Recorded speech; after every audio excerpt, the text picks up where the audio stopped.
बनाए जाएंगे, जिसमें 7.5 लाख के पहले किस्त पहुंच चुकी है।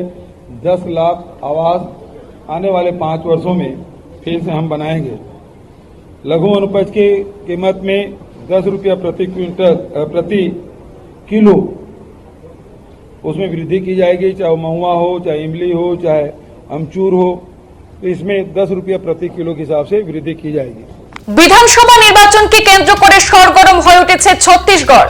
ইতিমধ্যে একে অপরের বিরুদ্ধে তোপ দাগতে শুরু করে দিয়েছেন রাজ্যের শাসক দল কংগ্রেস এবং বিরোধী বিজেপির নেতা নেত্রীরা। কংগ্রেসের বিরুদ্ধে নির্বাচনে হাওলার টাকা লাগানোর অভিযোগ তুলেছে বিজেপি। এই নিয়ে তৈরি হওয়া উত্তেজনার মধ্যে রবিবার দুপুরে আসন্ন বিধানসভা নির্বাচন উপলক্ষে কংগ্রেসের নির্বাচনী ইস্তেহার প্রকাশ করলেন রাজ্যের মুখ্যমন্ত্রী ভূপেশ বাঘেল। ছত্তিশগড়ে ফের ক্ষমতা এলে রাজ্যে জাতিভিত্তিক আদমশুমারি করা হবে বলে প্রতিশ্রুতি দিয়ে তিনি বলেন, রাজ্যে ফের ক্ষমতা এলে বর্ণভিত্তিক আদমশুমারি করা হবে। তফসিলি জাতি, উপজাতি, সাধারণ বিভাগ এবং সংখ্যালঘুদের জন্য একটি বর্ণভিত্তিক আদমশুমারি করা হবে। এই শ্রেণীগুলির মধ্যে যে সমস্ত জাতিগুলি পিছিয়ে রয়েছে তাদের এটা কেবল রাজনৈতিক সুবিধাই দেবে না, সরকার তাদের জন্য একটি বিশেষ নীতি তৈরি করবে এবং তাদের সামাজিক এবং আর্থিক সুবিধা দেবে। ছত্তিশগড়ে জাতিভিত্তিক আদমশুমারি আবশ্যক বলে মন্তব্য করেন ভূপেশ বাঘেল। এছাড়াও 500 টাকায় গ্যাস সিলিন্ডার, স্বাস্থ্য ক্ষেত্রে 10 লক্ষ টাকা বিনামূল্যে পরিষেবা, রুরাল আরবান 1000 পার্ক নির্মাণ, তারপর ডিজিটাল স্কুল নির্মাণ, শ্মশানের যে কাঠ রয়েছে তা সরকার বরাদ্দ করবে ইত্যাদি বিভিন্ন প্রতিশ্রুতি ছাড়াও 3200 টাকা কুইন্টাল প্রতি ধান কিনা সহ বিভিন্ন প্রকল্পের ঠাঁই পেয়েছে কংগ্রেসের সেই ঘোষণাপত্রে। घर की महिलाओं को बैंक खाते के द्वारा सरकार सीधे उनके खाते में जमा कराएगी। ग्रामीण क्षेत्र में 17.5 लाख आवास बनाए जाएंगे, जिसमें 7.5 लाख के पहले किस्त पहुंच चुकी है। 10 लाख आवास आने वाले 5 वर्षों में फिर से हम बनाएंगे। लघु अनुपज की कीमत में 10 रुपया प्रति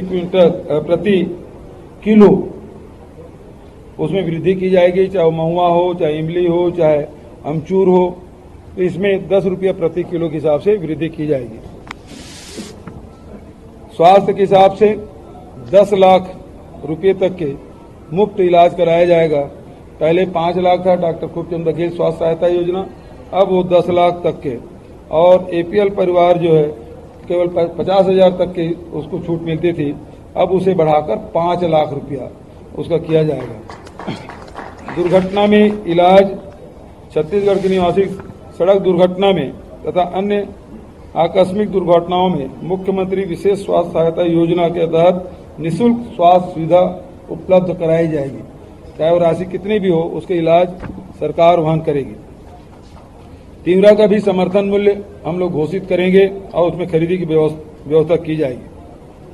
परिवहन व्यवसायी जो है, जिसके राज्य में परिवहन व्यवसाय से जुड़े 66,000 से अधिक वाहन मालिकों के वर्ष 2018 तक 726 करोड़ रुपए के जो बकाया मोटरयान कर है, शास्ती है और ब्याज के कर्ज माफ की जाएगी। उसी प्रकार से रूरल इंडस्ट्रियल पार्क और अर्बन इंडस्ट्रियल पार्क 300 है, अब उस 700 बढ़ा के 1000 रूरल इंडस्ट्रियल पार्क और अर्बन इंडस्ट्रियल पार्क बनाए जाएंगे, ताकि युवाओं को, महिलाओं को रोजगार के नए अवसर मिल सके। सभी सरकारी स्कूल बनेंगे अब स्वामी आत्मानंद स्कूल। इसमें अभी तक के 753 स्कूल हम लोगों ने उन्नयन किया है। अब 6000 जो शासकीय हाई स्कूल और हायर सेकेंडरी स्कूल है, उसका उन्नयन उसी तर्ज पर किया जाएगा जैसे स्वामी आत्मानंद स्कूल बनेगा। स्व सहायता समूह के भी कर्ज माफ होंगे। महिला स्व सहायता समूह के तथा महिलाओं द्वारा सक्षम योजना अंतर्गत लिए गए जो ऋण हैं, उसे माफ किए जाएंगे। जातिगत जनगणना कराई जाएगी। अनुसूचित जाति, जनजाति, पिछड़े वर्ग, सामान्य वर्ग, अल्पसंख्यक सभी की जाति जनगणना कराई जाएगी।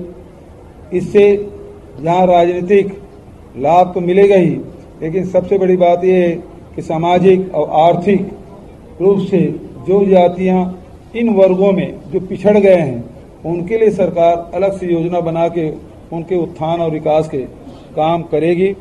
ये महत्वपूर्ण है। जातिगत जनगणना युवा उद्योग व्यवसाय में ऋण है वो 50% सब्सिडी दी जाएगी। जो युवा उद्योग व्यवसाय के लिए ऋण पर अब तक के 40% सब्सिडी दी जाती थी, उसे बढ़ाकर 50% सब्सिडी के साथ ऋण सुविधा उपलब्ध कराएगी। अंत में छत्तीसगढ़ में सरकार दोबारा बनते ही जितने भी जो अंत्येष्टि कार्यक्रम जो होता है, और खासकर राजनांदगांव में बड़ी अच्छी परंपरा है, इसी से प्रेरित होकर ये फैसला लिया गया है कि यहाँ के शमशान घाट में जो कंडे हैं, लकड़ी है, यहाँ समाज के द्वारा उपलब्ध कराया जाता है और निःशुल्क उपलब्ध कराया जाता है। तो उसको पूरे प्रदेश में लागू किया जाएगा, चाहे शहरी क्षेत्र हो चाहे ग्रामीण क्षेत्र हो, अंत्येष्टि के लिए लकड़ी और कंडे सरकार उपलब्ध कराएगी। तो इस प्रकार से एक तरफ किसानों के आर्थिक मजबूती के लिए जहां ऋण माफी और 3200 रुपया राजीव गांधी इनपुट सब्सिडी मिलाकर 3200 रुपये प्रति क्विंटल में धान खरीदी होगी, जिससे अर्थव्यवस्था में बड़ा परिवर्तन आएगा। पहले 5 साल हम लोगों ने काम किया, उसमें निश्चित रूप से मजबूती आई है और अब और इससे ताकत मिलेगी। उसी प्रकार से महिलाओं को घर चलाने में बहुत परेशानी इसलिए होती है कि केंद्र सरकार लगातार जो महंगाई बढ़ा के रखे हैं, चाहे वो केरोसिन हो, चाहे वो गैस सिलेंडर हो, चाहे दाल की कीमत हो, चाहे अब खाने के तेल, सब में वृद्धि हुई है और इसके कारण से घरेलू जो अर्थव्यवस्था है वो चरमरा सी गई है।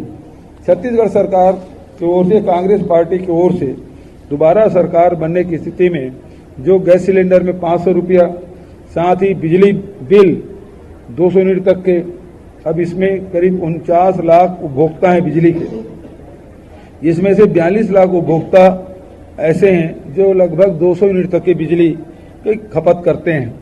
ऐसे परिवार हैं जिसमें 200 यूनिट बिजली खपत करते हैं, उसको बिल्कुल भी बिजली बिल पटाने की आवश्यकता नहीं पड़ेगी। तो ये बड़ी सहायता है।